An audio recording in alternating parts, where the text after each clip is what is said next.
Bonsoir et bienvenue à cette séance virtuelle d'audition des opinions qui se tient dans le cadre de la consultation publique sur les projets d'école et d'équipements collectifs dans Griffintown. Je rappelle que nos travaux et activités se déroulent en français, mais les participants et les participantes qui voudraient s'exprimer en anglais peuvent le faire. This meeting will be conducted in French, but if you wish to address the Commission in English, you are welcome to do so. Je m'appelle Nicole Brodeur, je suis commissaire à l'Office de consultation publique de Montréal et je suis la présidente de cette commission. La commission est également composée de Mme Martine Moussard ainsi que de M. Pierre-Constantin Charles. Nous sommes appuyés dans nos travaux par M. Marc-André Lapointe, qui agit à titre d'analyse de la commission. Le 19 octobre dernier, le Centre de services scolaires de Montréal, l'organisme Bâtir son quartier, l'arrondissement du Sud-Ouest et le service de l'urbanisme et de la mobilité de Montréal vous ont présenté les deux projets soumis à la consultation. D'abord, un projet mixte comprenant une école et un immeuble de logement social, et en second lieu, un projet de pavillon dans le futur parc du bassin à bois. Par la suite, leurs représentants ont répondu à vos questions au cours d'une séance qui s'est tenue le 11 novembre dernier. Je vous remercie au nom de mes collègues et de l'Office de consultation publique de Montréal de l'intérêt que vous portez à nos travaux depuis le début de cette consultation, et ce, malgré les défis posés par la pandémie. Pour nous conformer aux règles gouvernementales et aux normes sanitaires qui s'appliquent, l'audition des opinions se fera à distance ce soir et demain. 5 citoyens et représentants d'organismes ont souhaité présenter leur opinion devant la commission. Nous entendrons 2 présentations ce soir et 3 autres demain, le 8 décembre. La commission a également reçu une quarantaine d'interventions écrites, notamment par le biais des opinions en ligne, qui ne feront pas l'objet d'une présentation orale. Celles-ci sont toutefois disponibles sur le site de l'OCPM. Les personnes qui s'adresseront à la commission peuvent le faire soit par téléphone, soit par visioconférence. Il est possible d'avoir plus d'un porte-parole par intervention au cas où la présentation se ferait à plusieurs. Les participants connectés par ordinateur peuvent partager leur écran et ainsi montrer des fichiers PowerPoint, des photos ou encore des vidéos. Les intervenants disposent d'une période de 10 minutes pour exposer leur opinion. Les commissaires ont ensuite 10 autres minutes pour échanger avec eux. Enfin, comme vous le savez déjà, la commission tient à ce que le climat des échanges demeure serein. Je vous rappelle donc que les propos malveillants ou les interventions qui portent atteinte aux droits fondamentaux ou à la réputation des personnes sont irrecevables. Merci d'avance aux intervenants que nous entendrons ce soir pour leur collaboration. Une fois les séances d'audition d'opinion terminées, les archives vidéo ou les archives audio des échanges avec les commissaires, tout comme les transcriptions écrites, seront mises en ligne sur notre site Web dans les meilleurs délais.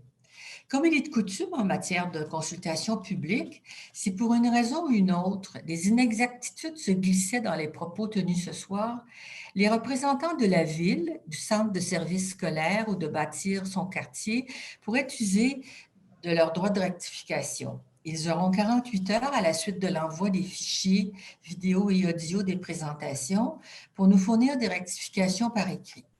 Il s'agira bien entendu de rectifier un fait et non d'émettre un commentaire ou un avis. Une fois les consultations terminées, les commissaires entreprendront l'analyse de l'ensemble des informations et des opinions reçues. Nous prévoyons terminer la rédaction de notre rapport au début du mois de février 2021. C'est la présidente de l'Office, Mme Dominique Olivier, qui remettra le rapport aux élus municipaux. Ce rapport sera rendu public dans les 15 jours suivant son dépôt. Les décisions à prendre par la suite appartiennent aux élus de la Ville de Montréal. Merci de votre attention et j'invite immédiatement M. Pierre Marcoux à prendre la parole. Alors, M. Marcoux, je rappelle les règles. Vous disposez d'une période de 10 minutes pour exposer votre opinion. Ensuite, les commissaires auront également un autre 10 minutes pour échanger avec vous. Avez-vous une présentation PowerPoint ou des documents à partager? Oui, bonjour, Madame Brodeur. Ça fait plaisir d'être là aujourd'hui. Oui, j'ai une présentation PowerPoint. Je vais partager. J'ai installé tantôt le partage. On va peut-être demander à une des analystes de m'aider juste à refaire partir ça ou que vous le voyez. Est-ce que vous voyez Vous me voyez moi, mais est-ce que vous voyez mon écran? C'est ça, de partage. Attendez. Pas encore en ce qui me concerne. Peut-être maintenant. Est-ce que vous le voyez maintenant? Non. Non plus? Non, pas OK. encore. Excusez-moi. Bon, on va regarder ça, là. Attendez.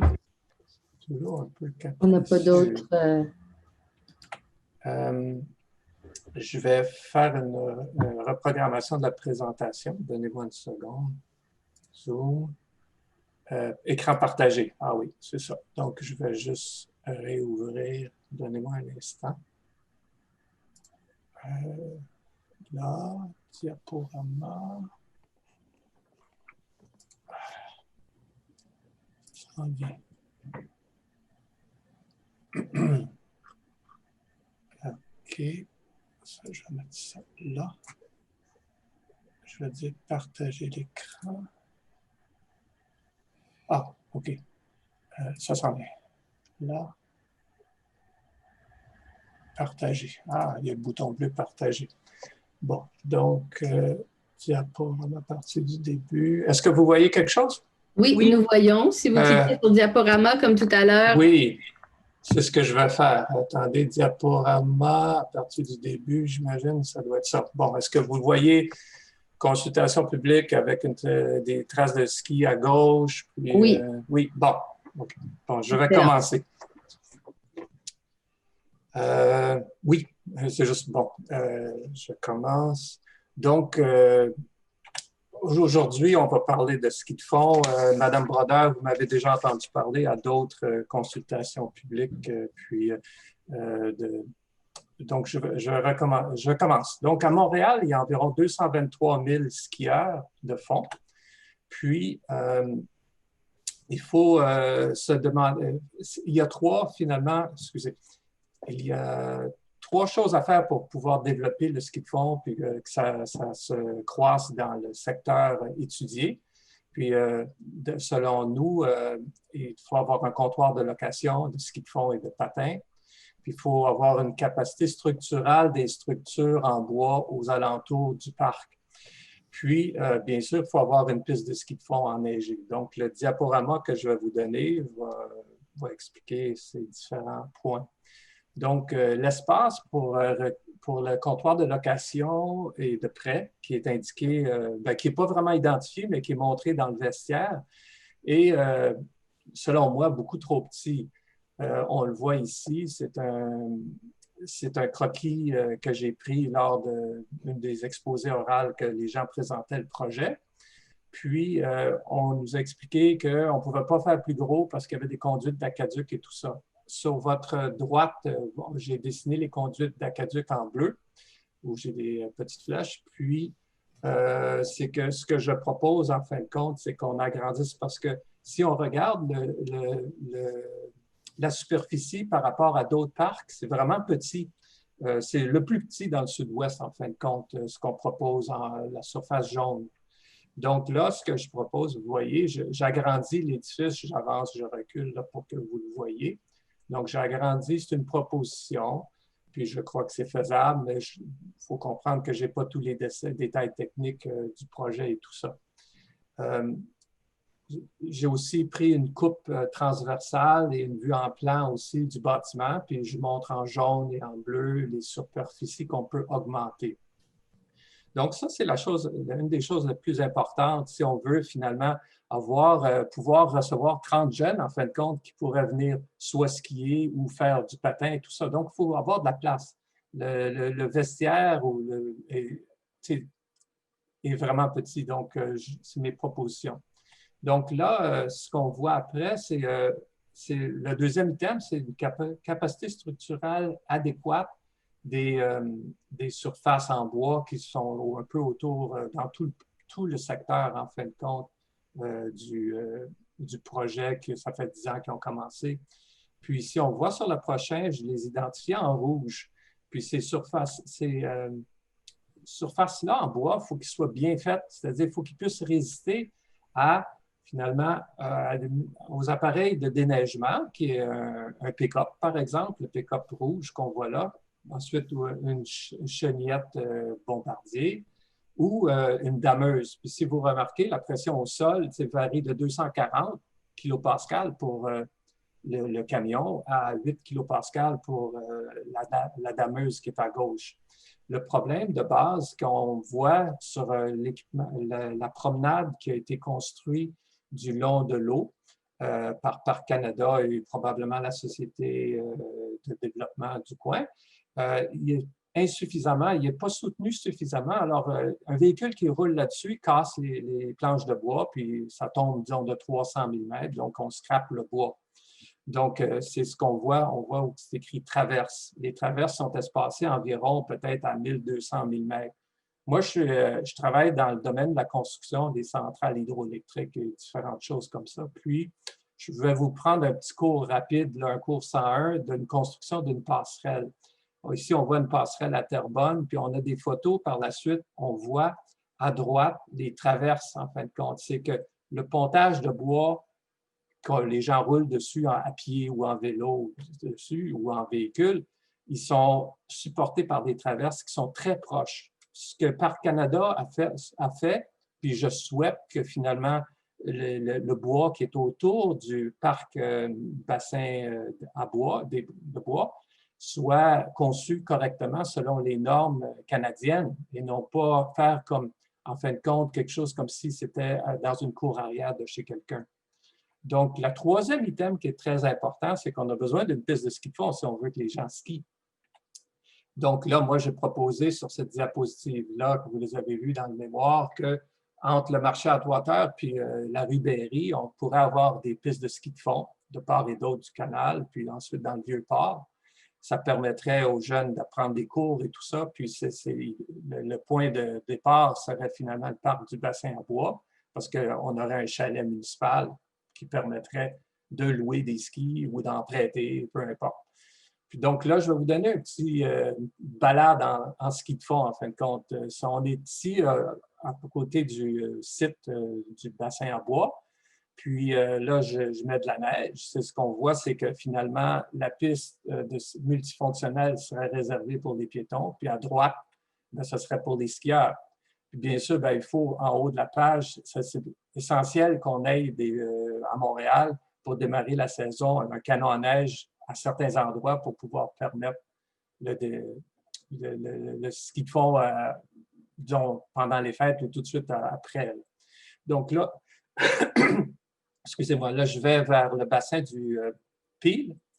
Puis, le bassin Peel est vraiment intéressant pour le ski de fond parce qu'il y a une possibilité assez grande. Là, je montre quelques pistes, mais c'est qu'il y a moyen de faire une école de ski là-dedans, tu sais, que les gens qui partent du parc du bassin des bois, se rendent finalement là. Souvent, les gens disent « Ah non, ça va être dangereux », mais non, le bassin Peel, il est asséché régulièrement chaque hiver, puis il y a juste un petit peu d'eau qui coule du long du cou où j'ai ma flèche bleue.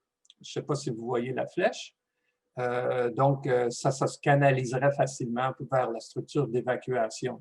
Donc, je continue ma tournée. On est rendu sur le quai de la commune, puis on voit au loin le silo numéro 5. Puis si on fait un demi-tour, on regarde à droite, bien, c'est le parc des Berges des Coursiers que Parc Canada anime l'été, mais l'hiver, il n'y a rien. Alors, c'est justement, on voit ça l'été. Puis l'hiver, bien, on pourrait à cet endroit-là, il y a des pentes, tout ça. C'est intéressant à avancer. Puis là, avancer, je veux dire, à faire des tracés de pistes de ski de fond. On voit encore le canal qui est asséché à cet endroit-là. C'est au parc des Berges des Coursiers que je vous ai parlé. Donc là, j'ai des photos hivernales, je suis chanceux. L'autre, je ne les ai pas retrouvées. Mais donc là, on a traversé, on est rendu dans le Vieux-Port. Il y a le silo numéro 5, c'est l'écluse numéro 1 qu'on voit à droite. Puis là, c'est de mes collègues de travail qu'on skie sur l'heure du midi. Puis c'est vraiment magnifique comme région. Là, la photo à droite où on voit M. Salif, il travaille, je ne dis pas il travaille, on voit le bassin du Bota Bota ainsi que le vieux Montréal. C'est vraiment bien. Puis si on fait un demi-tour puis on regarde de l'autre côté, on voit Habitat 67 puis une sculpture magnifique là, moderne. Donc là, en faisant du ski de fond dans le Vieux-Port, on peut se rendre finalement jusqu'au marché Bon Secours. Puis là, ben, on voit une photo, c'est une photomontage d'une de mes collègues. Puis Attendez, je vais juste fermer mon chronomètre. Donc là, pourquoi avoir une piste de ski de fond, puis pour qui, en fin de compte? Ben, c'est pour tout le monde, en fin de compte. Ski de fond, ça s'applique pour tous les âges. Puis là, on voit une école de ski de fond, on voit de mes collègues à droite, puis des gens en mobilité réduite aussi. L'avantage d'avoir une piste de ski de fond où je vous parle, dans la région du secteur étudié pour l'étude, c'est important parce que le transport en commun est là. On a de la population qui habite autour, à Griffintown, Pointe-Saint-Charles, Petite-Bourgogne et même Saint-Henri. Ils sont tous très proches. Donc, si je résume, en fin de compte, ce qu'on a besoin au parc du bassin en bois, on a besoin de 3 choses. On a besoin d'un comptoir de location de ski et de patins d'une dimension adéquate, une capacité structurale les structures de bois pour que ça résiste aux véhicules, pas juste la dameuse. La dameuse, c'est la plus légère là-dessus. Puis, des pistes de ski de fond enneigées, c'est-à-dire qu'il faut aider Mère Nature, des fois, à avoir un canot en neige. Donc, ce que j'aimerais, en fin de compte, qui ressorte de mon mémoire, c'est que les propriétaires des espaces publics, qu'ils soient municipaux ou fédéraux, ils doivent être informés par l'Office de consultation publique qui est impératif de considérer le ski de fond dans leur aménagement. Trop souvent, il y a des gens qui ont fait des erreurs, qui ont fait des structures de bois qui ne résistent pas, où ils ont mis des blocs de béton, des pavés, des blocs, des murets, des choses comme ça, qui finalement, c'était des obstacles pour les skieurs. Donc, c'est ma présentation finale, mais là, vu que j'ai encore un peu de temps, je vais vous compter un peu encore des choses. C'est que ça serait important, en fin de compte, que vous recommandiez, je considère que ce serait important que l'Office recommande à la Ville, puis à tout le monde, les parties prenantes, que lors d'une réflexion, d'une conception d'un parc, lors de l'avant-projet, pas 3 mois avant qu'on passe en appel d'offres, mais très en avant-projet, que des fédérations de ski de fond, de plein air et autres soient consultées aussi. Je comprends très bien que les gens, les organismes communautaires sont habitués à tout ça, mais les groupes sportifs, ils y sont au moins. Donc, je vais vous laisser la parole, puis à vous, Madame Brodeur. Alors, je vous remercie beaucoup de votre présentation, Monsieur Marcoux. Effectivement, on a eu l'occasion de vous entendre lors de la commission sur le secteur Bridge Bonaventure où vous nous décriviez votre projet, mais davantage pour cette partie-là du territoire montréalais.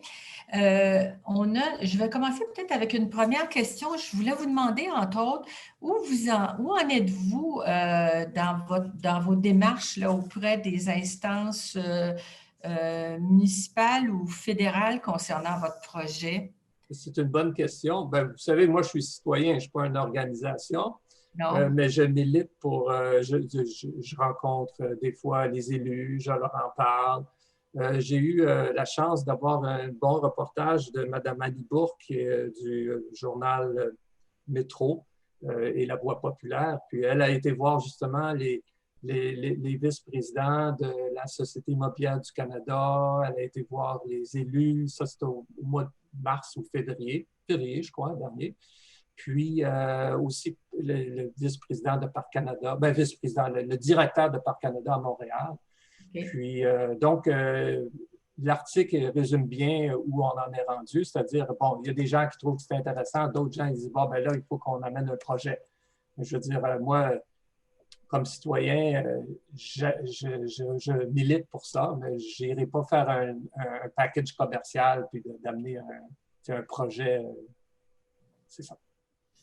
Parfait. Est-ce que vous pourriez nous décrire un peu comment vous faites le partage de la circulation en hiver, là, puisque c'est à ce moment-là que le ski de fond va prendre forme, entre les piétons, les cyclistes qui actuellement circulent le long du canal de la Chine? C'est une bonne question. Oui. J'ai pas la diapo exacte, mais je vais commencer par vous montrer. Attendez, je m'excuse de rouler ça trop vite, là, ça va vous donner mal au cœur. Non. Non, OK. Oui, bon, OK, ça, c'en est une. Premièrement, pour les cyclistes militent beaucoup pour une ouverture, un déneigement de la piste cyclable, finalement, qu'on voit ici. Puis moi, je considère, Parc Canada a la même opinion que moi là-dessus, c'est que les cyclistes devraient être ailleurs en hiver, en fin de compte. Moi, je considère que ça devrait être sur la rue Centre et la rue des Bassins, qui est juste à côté, en passant. Puis je vous ai donné un croquis, avec une vue en plan avec des corridors préférentiels. C'est des corridors de vélo d'hiver que moi-même, j'utilise constamment quand je vais au travail. J'habite proche du métro Angrignon, mais je travaille dans le Vieux-Montréal. Donc, je connais les circuits que j'ai proposés, c'est des circuits qui ont été essayés pendant plusieurs années. Puis, je constate que les cyclistes devraient être, en fin de compte, pas dans le centre du parc, c'est-à-dire sur la piste multifonctionnelle, mais plutôt sur des rues adjacentes, c'est-à-dire la rue Centre, la rue des Bassins. Puis, pour les piétons, piétons, les gens avec des trottinettes des neiges, tout ça, auraient la possibilité, en fin de compte, de marcher sur un sentier enneigé qui serait entretenu avec une dameuse, c'est-à-dire qu'il pourrait niveler les bosses et tout ça. Un peu comme, en fin de compte, la piste du canal, piste du Petit Train du Nord dans les zones plus habitées. Il y a de plus en plus de gens qui skient, je veux dire, qui skient tout le temps, là, mais je veux dire, qui skient sur les côtés, puis le centre est réservé pour les piétons. Donc, moi, ici, ce n'est pas le centre, c'est quand je déplace les cyclistes, les skieurs à droite sur cette photo-là, puis les marcheurs sont sur l'asphalte qui est finalement, c'est pas de l'asphalte, c'est l'asphalte là, mais en hiver, ça serait avec une surface enneigée légèrement. Comme le Vieux-Port fait, en fin de compte, leur chemin principal n'est pas gratté à l'asphalte. Il laisse un peu de neige, puis ça fait très beau.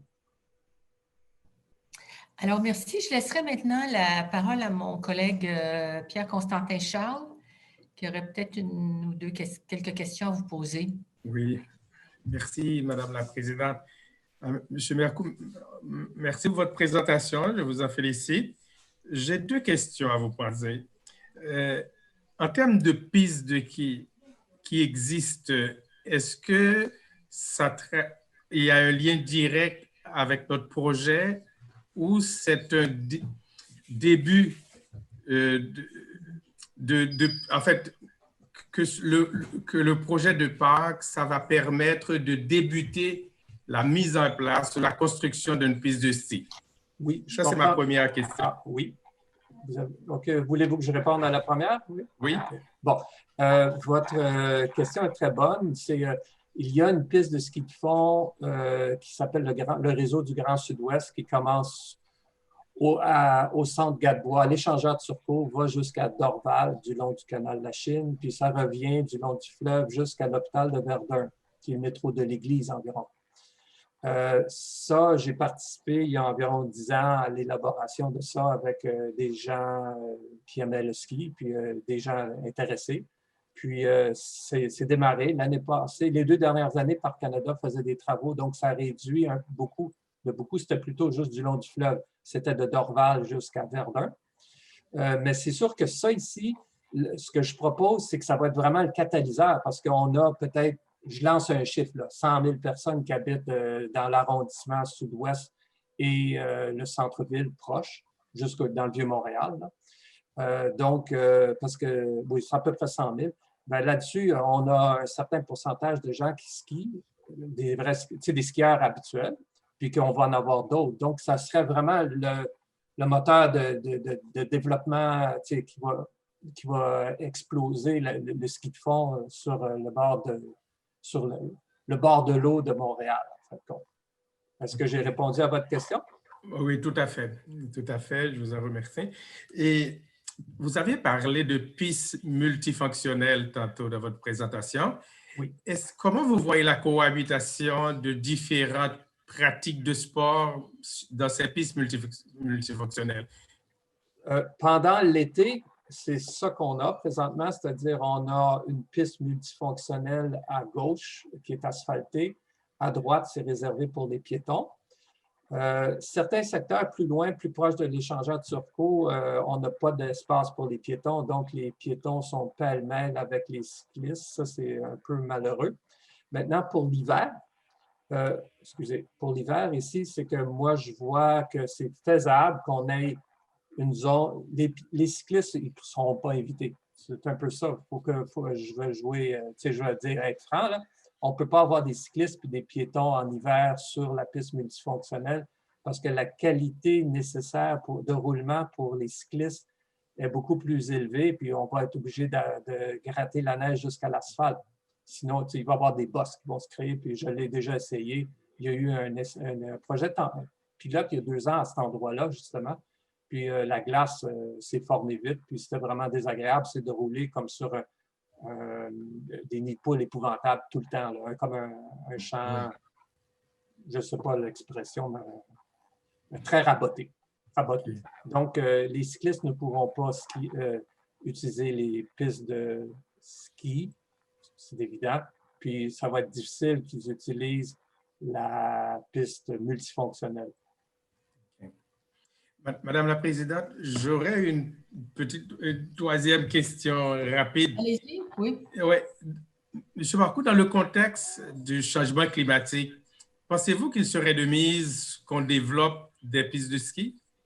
Oui, parce que j'ai assisté justement à un colloque sur l'hiver organisé par l'AQTR, l'Association québécoise des transports routiers, ou des transports plutôt, ils ont changé leur nom. Puis, les gens disaient que oui, en effet, aux extrémités de saison, c'est-à-dire en décembre, début janvier, puis au mois de fin mars ou mi-mars, il va y avoir plus de pluie. Par contre, plus de pluie, plus de redoux. Mais les scientifiques envisagent qu'il va y avoir plus de neige. Puis, je peux vous trouver, si vous voulez, je peux vous envoyer ça en information complémentaire, monsieur. Je vais vous retrouver le colloque là, où ils en ont parlé. Ça, c'est avec des gens de l'Ouranos, l'Institut Ouranos, en plus, qui était là, le présentateur. Je crois que c'est Ouranos, mais en fait, c'était des physiciens. C'était pas moi. C'est pas moi qui invente ça. Là. Merci donc, beaucoup. Donc, je considère que le ski de fond a de l'avenir. C'est juste que c'est sûr qu'autrefois, il y a 20 ans, c'était peut-être, il y avait plus de semaines qu'on pouvait skier. Mais là, c'est un peu, c'est raccourci aux extrémités de saison. Merci. Est-ce qu'il y a d'autres questions, Monsieur Constant? Non, ça va pour moi. Madame Houssard? Oui, si vous me permettez, Madame la Présidente. Bonsoir, Monsieur Marcoux. Merci de vous joindre à nous ce soir. Wow. Donc, on reste sur la diapositive 17 ici. C'est très intéressant ce que vous nous proposez parce que ça semble s'enligner un peu avec les désirs de l'un des partenaires, notamment l'arrondissement, pour avoir une approche qui met de l'avant une communauté de marcheurs, d'après ce qui a été identifié comme besoin lors des premières présentations. Donc, vous nous disiez en fait que vous avez déjà emprunté ces routes-là tant en tant que marcheurs, cyclistes et skieurs. Maintenant, la question que je souhaite vous poser, c'est est-ce que, selon vous, il y a des enjeux qu'on devrait déjà anticiper, des enjeux sur lesquels on devrait déjà réfléchir par rapport à la cohabitation de ces 3 modes de déplacement actif? Parce que, d'un côté, bien entendu, on voit sur votre diapositive que vous avez indiqué les besoins des skieurs.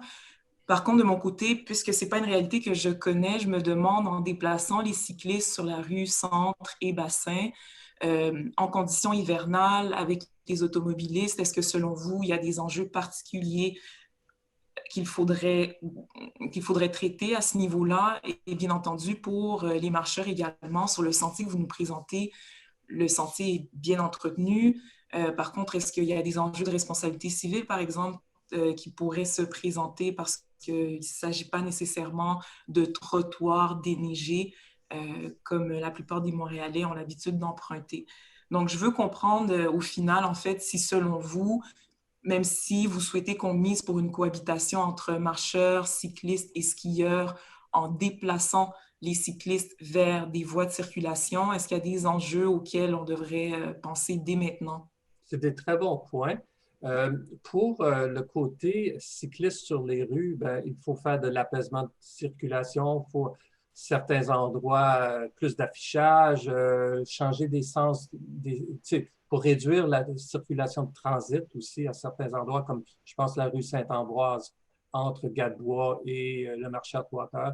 Il y a des choses à faire.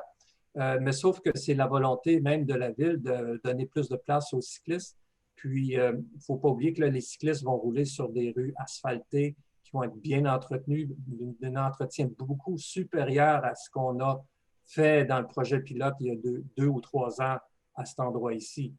Bon, ça, c'est un des points. Pour le côté responsabilité civile des piétons qui glissent, qui tombent sur le sentier multifonctionnel qui pourrait être, disons, en moins trop glacé puis que les gens se blessent, bien, le Vieux-Port, qui est à la même niveau, proche du fleuve aussi, tout ça, c'est pas en montagne, c'est pas sur le Mont-Royal, fait ça. Puis, ça fait 10 ans que je travaille proche du Vieux-Port.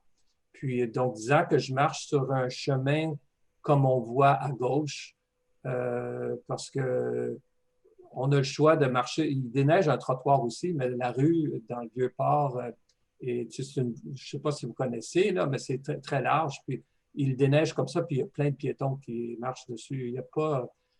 À l'occasion, ils sortent des abrasifs depuis 1 an, mais c'est juste à l'occasion. Donc, pour le côté responsabilité civile, ben là, c'est pas ma spécialité. C'est sûr que c'est sur les terrains de Parc Canada, mais il faut avoir une volonté politique de la Ville, Parc Canada, tout le monde, de dire, bon, ben, on veut favoriser la marche hivernale. D'ailleurs, dans le parc Andrignon, le Mont-Royal, le chemin Homestead, puis même autour sur le sommet aussi où il y a la croix, c'est une surface pas gazonnée, surface enneigée, comme ça.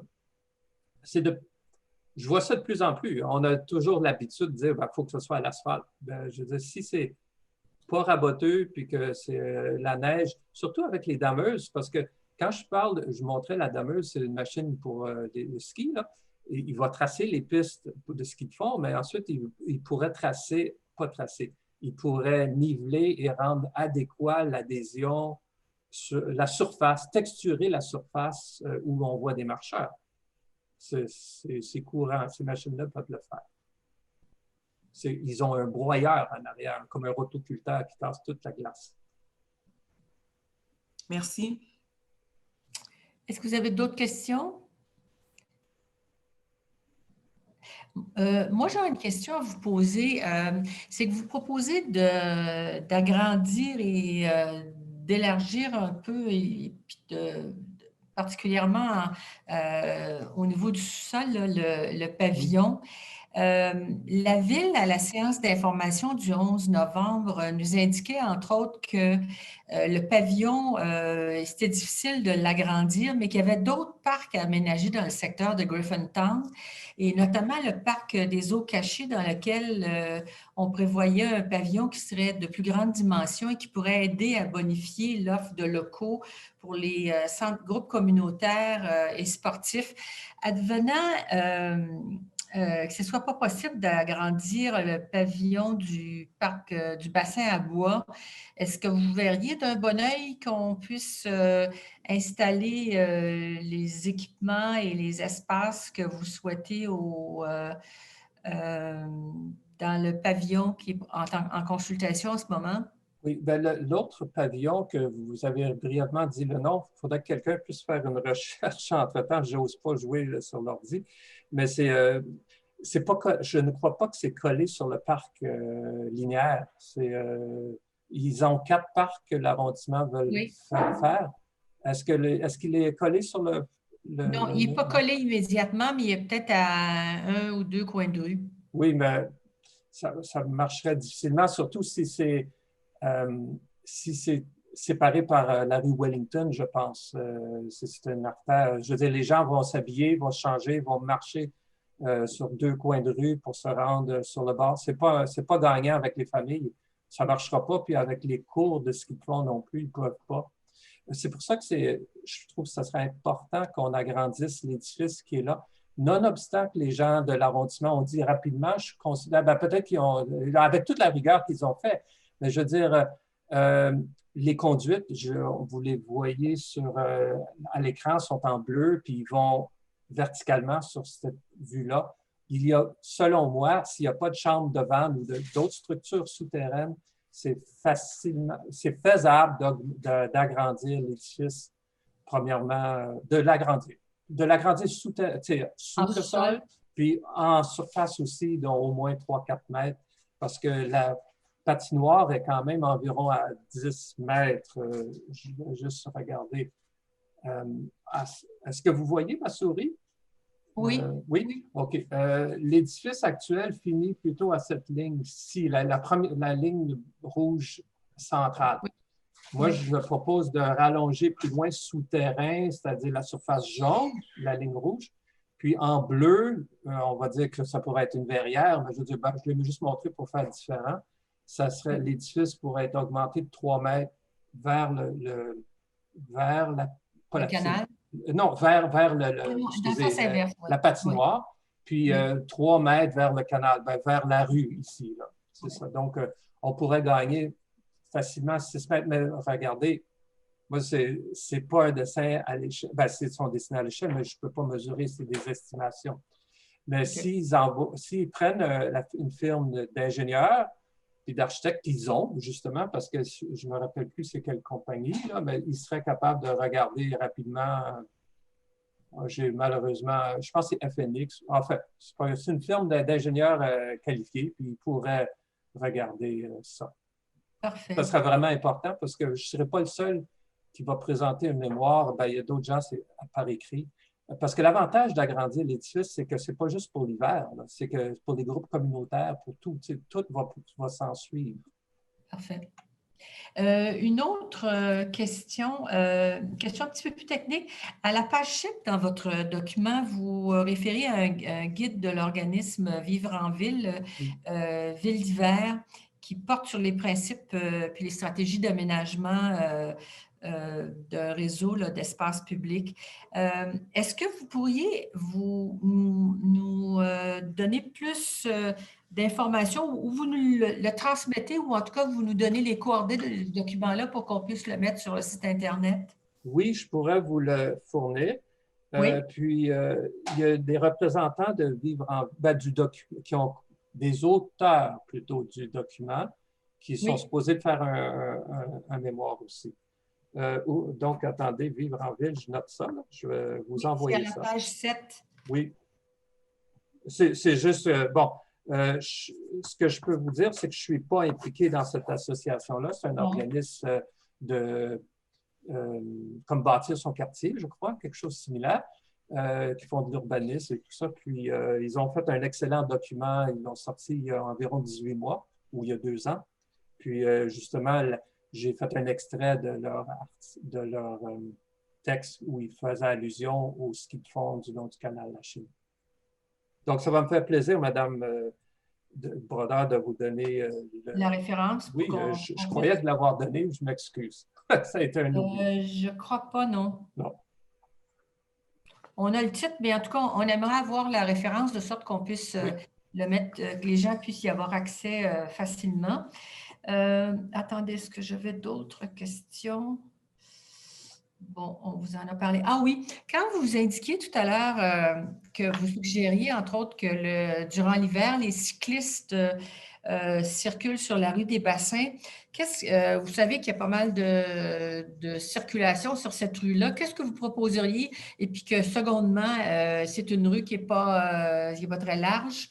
Qu'est-ce que vous proposeriez comme mesure d'apaisement? Oui. On ne peut pas faire des bandes cyclables, vous avez bien raison, mais on peut la décréter comme voie, les nouveaux expressions rêves, ou je ne sais pas trop, autoroute cycliste, mais vu que c'est juste l'hiver, ce n'est pas vraiment ça, c'est de mettre une signalisation comme par exemple rue partagée, mais cycliste et vélo, ça existe de ces types d'affiches-là. Donc, surtout de conserver 1 mètre de distance qui provient du code de la route, puis Sur un des croquis que je vous ai donné dans le document, on voit le panneau que ce n'est pas moi qui ai inventé, c'est l'arrondissement sud-ouest qui a fait cette affiche-là. C'est où on voit un cycliste, puis on écrit 1 mètre, puis ensuite avec un marteau de juge. Donc ça, je considère qu'avec jumelé avec un peu de sensibilisation policière, on ne parle pas d'amende, mais puis de faire réaliser aux gens que les cyclistes, c'est important, qu'ils ont leur place sur la rue Bassin. Ça va se faire très bien parce que la ville, de plus en plus, veut donner de la place aux cyclistes. Bon, alors si mes deux collègues n'ont pas d'autres questions à vous poser, il me reste, est-ce que ça va, monsieur Charles et Madame Moussard? Oui, ça va, merci. Oui, Madame Moussard? Pas d'autres questions? Alors, il me reste à vous remercier de votre présentation et de votre excellent document, très bien illustré. Alors, merci, monsieur. Marcou, maintenant, j'inviterai monsieur Claude Talbot.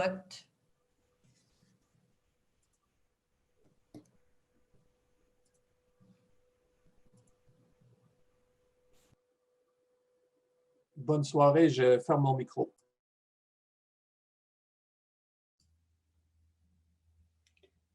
Bonsoir, Monsieur Talbot.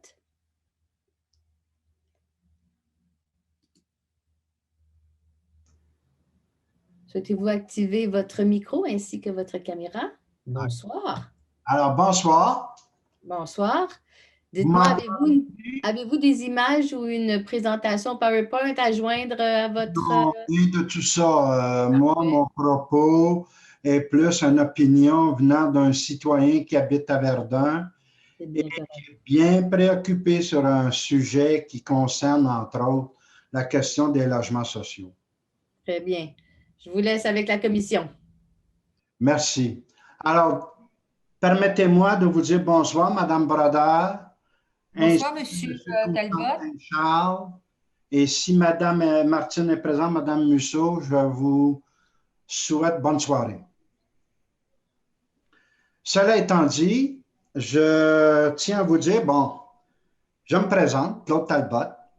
J'ai 72 ans et j'habite depuis 7 ans dans du logement abordable pour aînés administré par un OSBL d'habitation.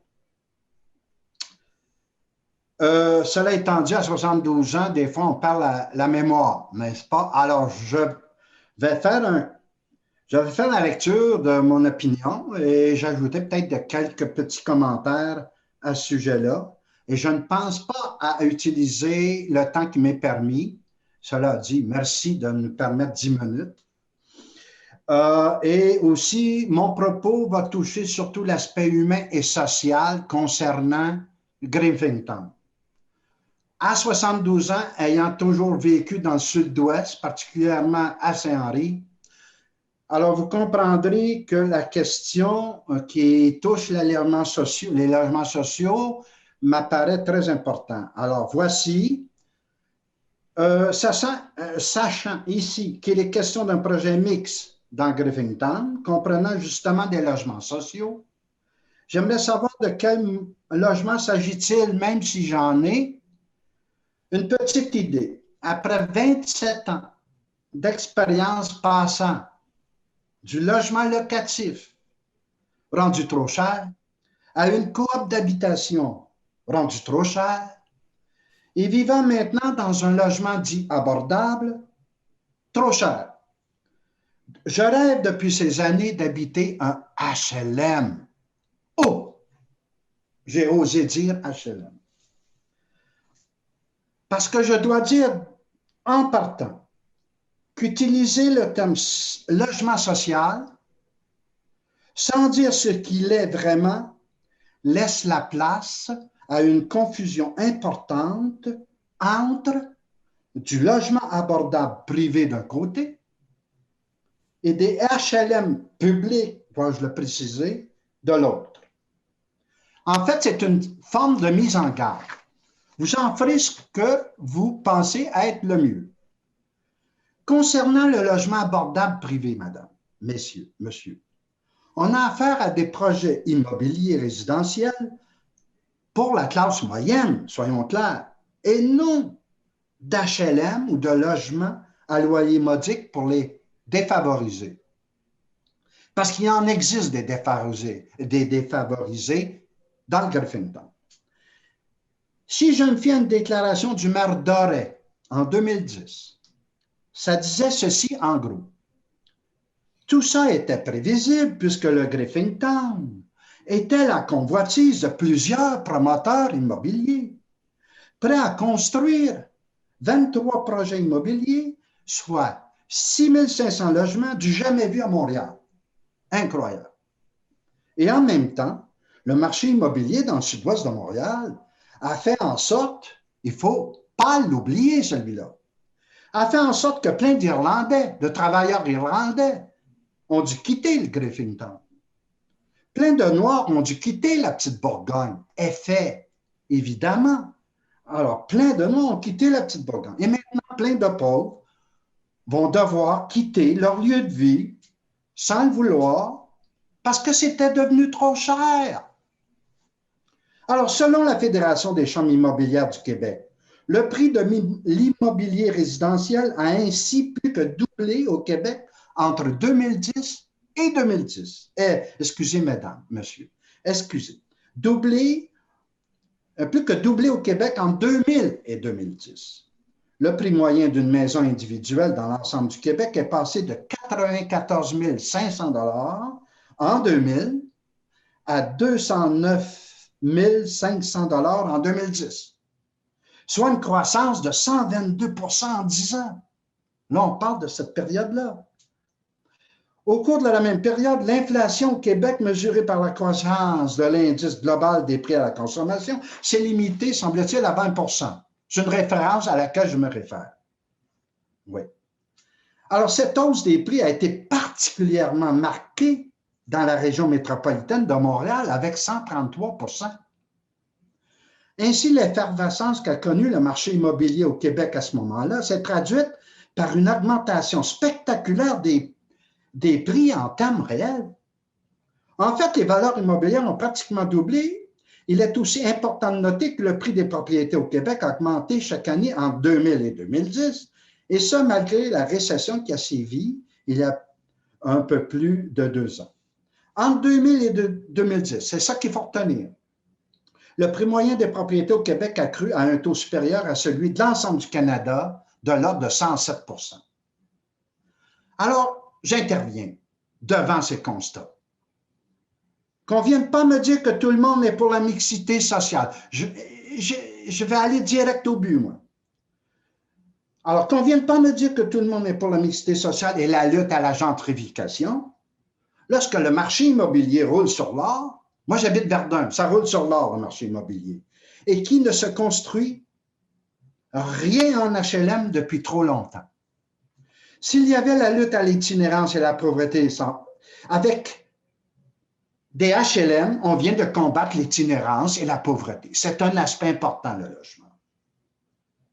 Pensons aux itinérants, aujourd'hui même, du campement Notre-Dame. À l'époque, l'un d'eux avait écrit sur sa tente « Je veux un logement ». Je ne veux pas des solutions qui durent qu'un temps et les gens se retrouvent à la rue. Il faut des solutions permanentes. D'après moi, les HLM étaient une solution. Et pourtant, il ne se construit plus d'HLM depuis au moins 25 ans. Et qu'il y a comme moi des milliers de familles et de personnes qui sont sur une liste d'attente pour ce modèle d'habitation. En même temps, les différents paliers de gouvernement ne parlent pas de logement. C'est-à-dire, en même temps, les différents paliers de gouvernement ne parlent que de logement social et non pas d'HLM. C'est l'omerta au niveau de l'HLM. Je suis choqué. Donc, le défi des gouvernements est la construction de ces logements à loyer modique et la rénovation, bien sûr, en même temps, du bâti actuel. La notion de logement social s'est modifiée malheureusement avec le temps, mélangeant effectivement logement privé et logement public, profitable aux promoteurs immobiliers et aussi aux instances politiques. Comme la mairesse avec son métropole mix de 20 % Logement social, j'aimerais savoir de quoi il s'agit. De logement abordable, 20 de logement familial, plutôt que de prioriser la construction d'HLM, parce qu'il y a un problème évident là. Considérant la situation dramatique des HLM, liste d'attente, entretien déficient du bâti existant, la réalité doit changer pour le mieux. À mon avis, il faut dépoussiérer les offices d'habitation. Comme on a commencé à dépoussiérer dans la DPJ, comme on a commencé à dépoussiérer dans les CHSLD publics, en lien avec la COVID. Avec la volonté politique, on peut même dépoussiérer, s'il le faut, la SHQ. Pourquoi pas?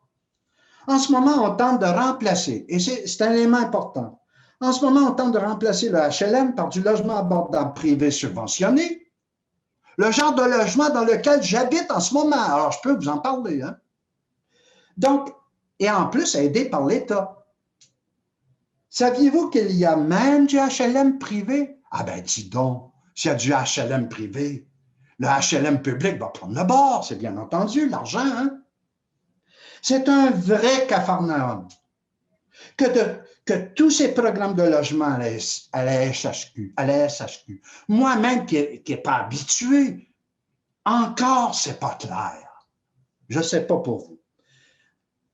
Donc, vais-je finir par avoir mon loyer, mon logement à loyer modique, sachant qu'il correspond le mieux à ma situation financière? Et je ne suis pas le seul. Donc, il faut de véritables, et c'est là où j'en viens, à mon avis, vous en faites ce que vous voulez. Vous êtes maître de votre réflexion et de vos décisions. Donc, il faut de véritables logements sociaux en utilisant tous les moyens pour les réaliser. Un financement à la mesure des défis. Si l'État veut s'occuper des enfants et des aînés, il doit s'occuper d'éradiquer la pauvreté dans laquelle ils vivent. Et je fais partie de cela. La langue de bois, s'il vous plaît, n'a plus sa place. Agir pour du HLM est le plus grand défi actuel, tout au moins à Montréal. Alors, je termine en vous disant ceci. Je n'avais pas l'intention de prendre les 10 minutes. Je voulais aller plus de façon d'un point de vue plus général, d'une vision d'ensemble.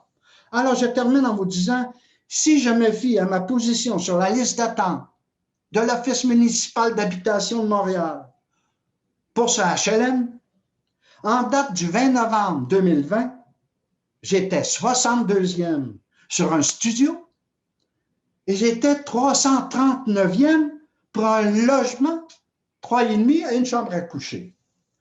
Donc, un HLM demeurera pour moi qui a 72 ans sûrement un rêve et non une réalité.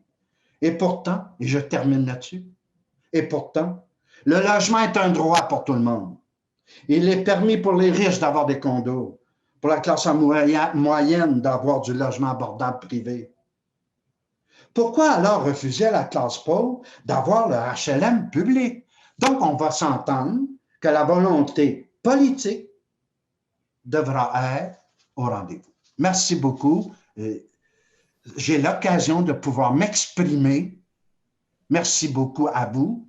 C'est la première expérience pour moi au niveau de l'Office de consultation. Merci beaucoup. Il y a quelqu'un hier ou avant-hier qui m'a convaincu. Ah, monsieur, ce que vous dites est intéressant. Il faudrait quand même le mentionner à l'Office. J'ai pris l'occasion et je remercie ce monsieur et je termine en vous remerciant, mesdames, monsieur. Alors, merci beaucoup, M. Talbot, d'avoir persisté et décidé de venir nous parler de vos préoccupations. On va revenir sur ce que vous disiez concernant le logement social, mais dans votre mémoire, votre premier paragraphe porte sur l'architecture et on aimerait vous entendre un petit peu plus. Vous souhaitez que les logements sociaux bénéficier d'une belle architecture et puis une architecture novatrice et que ça ne ressemble pas les entrepôts. Et je me demandais si vous aviez des exemples de logements sociaux qui étaient intéressants d'après vous quant à leur apparence. Premièrement, je voudrais vous corriger, Madame, parce que je l'ai déposé. Oui. Je n'ai rien déposé, je n'ai rien suggéré. Je voulais aborder cette question plus du domaine humain et social. Donc, si vous me demandez au niveau des logements sociaux, je pense que c'est ça votre question, n'est-ce pas? Oui, parce que, écoutez, on a un document qui sera d'après vous, qui porte sur le logement social, qui a deux paragraphes, là, et un premier qui porte d'une architecture de qualité et non pas d'une autre boîte carrée. Bien évidemment, comme tout être humain qui veut habiter dans le logement de son choix, le milieu de son choix, bien entendu, au-delà du ski, il y a d'autres aussi, comment dirais-je, importance pour tout citoyen d'avoir ce qu'il est nécessaire pour lui, d'être, souhaitons-le, un petit peu heureux dans sa vie quand même. Donc, pour moi, évidemment, le HLM, après 27 ans d'un peu d'une recherche à travers mon vécu, pour en conclure que c'était les HLM qui étaient la solution, madame. Alors, évidemment, devant une situation catastrophique comme on vit en ce moment, parce qu'il n'existe plus, si ce n'est ce qui est construit en ce moment au niveau des HLM, et soit dit en passant, on voit souvent à la télévision des logements vides parce qu'ils ne sont pas rénovés. Alors, à mon avis, ce qui serait important, bien sûr, c'est de construire des HLM tout en rénovant le construit, c'est-à-dire rénover le bâti actuel. Et c'est un peu ça l'idée. Maintenant, bien sûr que l'être humain mérite, parce que j'ai un exemple de ça. Il y a un projet qui veut s'installer où j'habite à Verdun, à côté de chez moi. Ça va être la maison des Autochtones. Et imaginez-vous que s'il y a une suite dans les idées auprès des Autochtones, eh bien, quand j'ai regardé le projet, c'est fantastique ce qu'ils mettent de l'avant. C'est associé directement à leur culture, à leurs habitations, etc., etc. Donc, au niveau de dire, oui, bien sûr, on est capable de faire du logement social, dans le sens HLM du terme, et y donner un cachet tout à fait particulier à tous ceux qui vivent dans le Griffintown. Mais il ne faudrait pas oublier que de ce temps-ci, les plus pauvres, ben, ils n'ont pas la capacité de vivre dans le Griffintown. Ils déménagent au nord, au sud. Moi, ce que j'appelle, ils déménagent dans des ghettos, en quelque sorte, ne leur permettant plus de vivre où ils ont toujours vécu. Pourquoi on fait disparaître les Noirs à Petite-Bourgogne, les Irlandais? Pourquoi les Irlandais? Il y a encore sans doute des Irlandais, mais ça doit être des gens qui sont riches qui continuent à y habiter. Parce que les prix sont trop élevés au niveau du logement. Alors, j'espère que la HLM sera bien entendu de votre part. Parfait. Merci beaucoup. Est-ce que Martine Moussa ou Pierre Constantin? Martine, oui. De mon côté, Madame la Présidente. Bonsoir, Monsieur Talbot. On tient à vous remercier de prendre part à cet exercice démocratique, une première pour vous avec la consultation. Je vous en remercie. Donc, je veux simplement m'assurer de bien comprendre la réflexion principale sur laquelle vous voulez qu'on se penche pour ce qui est de ce projet-ci spécifiquement. Est-ce qu'en réalité, vous déplorez le fait que la notion même du logement abordable écarte en quelque sorte celle de l'habitation à loyer modique et que les proportions telles qu'elles existent maintenant dans le projet, selon vous, ne sont pas satisfaisantes et ne répondraient peut-être pas aux besoins d'une certaine branche de la communauté. Est-ce que c'est ce que je dois comprendre de vos propos? Madame, c'est tout à fait ça. Et j'ajouterais même que on ne peut pas se permettre de faire disparaître les plus pauvres pour satisfaire que les riches et la classe moyenne. Pour moi, il y a une question humaine, c'est très sensible. Parce que la pauvreté, ce que ça nous permet de faire, ça nous permet de comprendre puis de situer exactement qu'est-ce qui est le mieux pour nous. Comme un riche, comme une personne de la classe moyenne, tu dois se préoccuper des mêmes affaires.